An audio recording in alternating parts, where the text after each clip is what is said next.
Olá pessoal, bom dia, tudo bem com vocês? Espero que sim, certo? Agora a gente vai corrigir nosso dever sobre platelmintos e nematelmintos, certo? Está na página 111 e vamos começar aí, certo?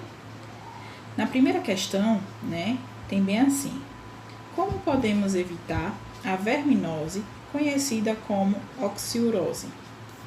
Gente, sempre que eu falei, dos platelmintos, do nematelmintos, a gente relatou muito, cuidados com a higiene, Então, se a gente continua falando deles, é manter hábitos de higiene, certo? Ter cuidado com os alimentos, como a gente prepara a carne e etc. Segunda questão. Sabemos que a teníase é uma verminose causada por um platelmintos de classe Cestodes e sua transmissão é feita através de carne de boi ou de porco. O que podemos fazer para evitar a contração dessa verminose? Foi o que eu falei. A gente tem que cozinhar ou assar muito bem essas carnes, certo? E caso for algum restaurante, optar sempre por carnes bem passadas, certo? Então tem que ter cuidado, ao ingerir essas carnes, certo? Lembrem que elas devem estar bem assadas ou bem cozinhadas. Terceira questão. A organização estrutural de um platelmintos é mais complexa que a de um quinidário. Cite uma característica que confirma essa afirmação e mencione duas verminoses causadas por platelmintos. Vamos lá. A gente tem um sistema nervoso, o sistema nervoso que é do tipo ganglionar, certo? Sendo bem mais desenvolvido do que o dos quinidários. E a gente tem aí, causado por platelmintos, a gente tem a teníase, e o esquistossomos, certo? São dois exemplos aí de verminoses causadas por platelmintos, beleza? Quarta questão. Em termos de aspectos ecológicos, o que os platelmintos possuem em comum com os nematelmintos? Ambos, têm em comum, que são responsáveis por quê? Por causar diversas verminoses em seres humanos, Há também espécies de vida livre, que não prejudicam os seres humanos. E aí espécies desse tipo, que não prejudicam os seres humanos, atuam como decompositor, beleza? Então, vamos lá, continuando para a quinta questão. Eita, desculpa. Pronto. Vamos lá para a quinta questão. Na quinta questão, a gente tem assim: a represa Billings pode transformar-se em grave foco de contaminação de esquistossomose na região metropolitana de São Paulo. Por que se fez essa afirmação? Porque na região, se a gente está falando aí de esquistossomose, a gente está lembrando de quem? Do caramujo, que é o hospedeiro da verme. Então, aquela região da represa, existem caramujos hospedeiros da verme, que causa essa doença, certo? Lembrem sempre aí do hospedeiro, de quem transmite, de quem causa, certo? Sexta questão. No ciclo evolutivo da tênia, as proglotes, que são os segmentos, a gente viu, as partes da tênia grávidas, são eliminadas do intestino do homem juntamente com as fezes. Quando as fezes dos portadores da tênia são lançadas à superfície do solo, contaminam o terreno. Os ovos embrionados liberam-se das proglotes e espalham-se no meio externo. O embrião só abandona o ovo no interior do tubo digestivo do porco, sendo então lançado na circulação. O embrião, atingindo os capilares, rompe-os e acaba localizando-se nos músculos onde se insista. Segundo essas informações, o homem e o porco são respectivamente que tipo de hospedeiro? Então, a gente tem o homem como hospedeiro definitivo, certo? E o porco como hospedeiro intermediário, Então, anotem aí. Sétima questão. Comparando os nematóides e os platelmintos, um estudante observou uma importante diferença entre os dois grupos no que se refere à organização do sistema digestório. Explique qual é essa diferença, né? A gente tem que o sistema dos platelmintos é incompleto, né? E dos nematelmintos o sistema digestório é completo. Quando o sistema digestório é incompleto, ele só tem apenas uma abertura, por onde entra o alimento e por onde saem os dejetos, certo? Quando o sistema digestório é completo, ele tem boca e ânus, beleza? Oitava questão. Os seguintes organismos, o protozoário Trypanosoma cruzi e os platelmintos Esquistossoma e o nematelminto Ascaris, apesar de serem de grupos diferentes entre si, têm algo em comum. O que é? Explique. Todos eles são parasitas do homem, né? O Trypanosoma causa chagas, né? Causa a doença de Chagas. O Esquistossoma causa esquistossomose. E o Ascaris causa ascaridíase, certo? Nona questão.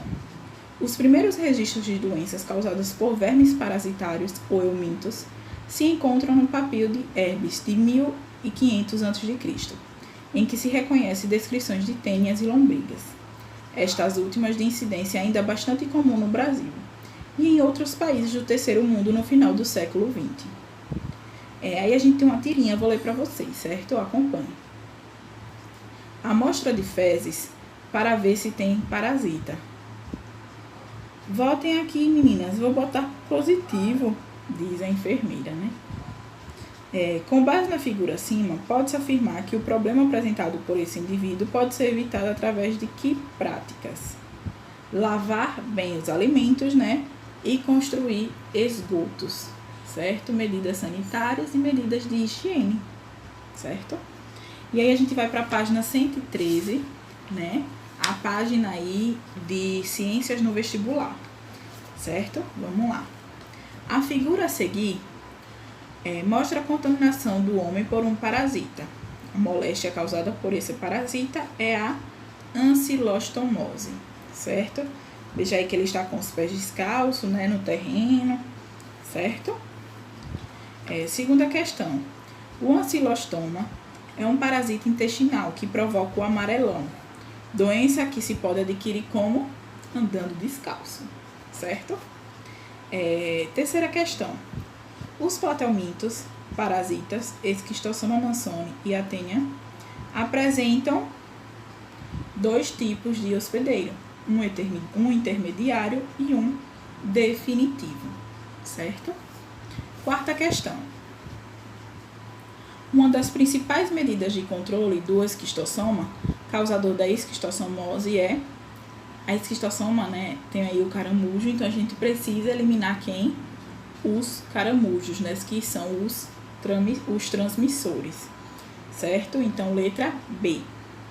Analise o esquema a seguir. Aí tem o esqueminha, né? Vocês podem observar aí no livro de vocês. Nele está representado o ciclo de vida do agente causador da esquistossomose. Veja aí que a gente tem uma parte, né, que acontece a penetração no caramujo. Então, a gente já subentende, né, que está falando aí da esquistossomose, certo? Sexta questão. Lagoa Azul está doente. Os vereadores da pequena cidade de Lagoa Azul estavam discutindo a situação da saúde no município. A situação era mais grave com relação a 3 doenças. Doenças de Chagas, esquistossomose e ascaridíase. Na tentativa de prevenir novos casos, foram apresentadas propostas.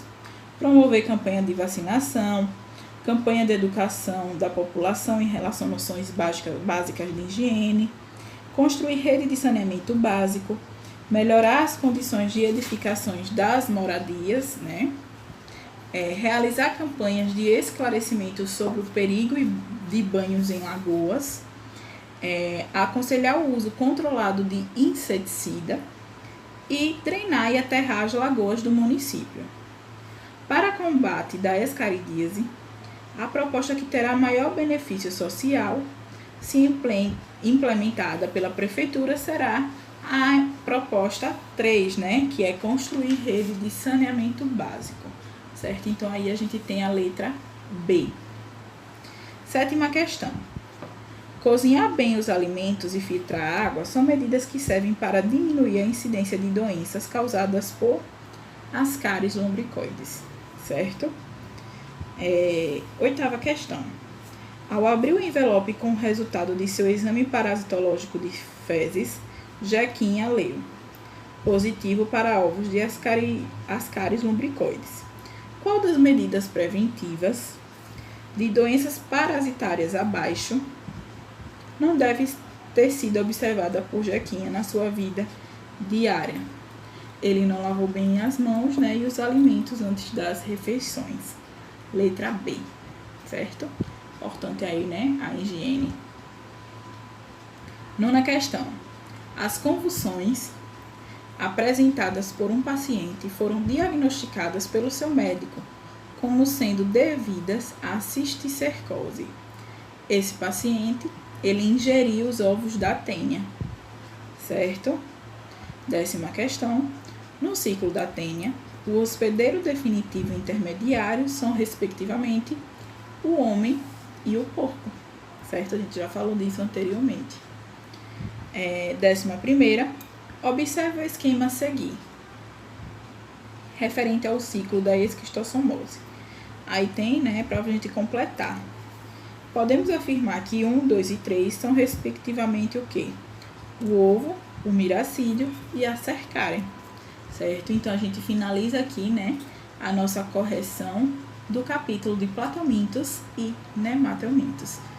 Bons estudos, estou com saudades de vocês e até mais. Um beijo!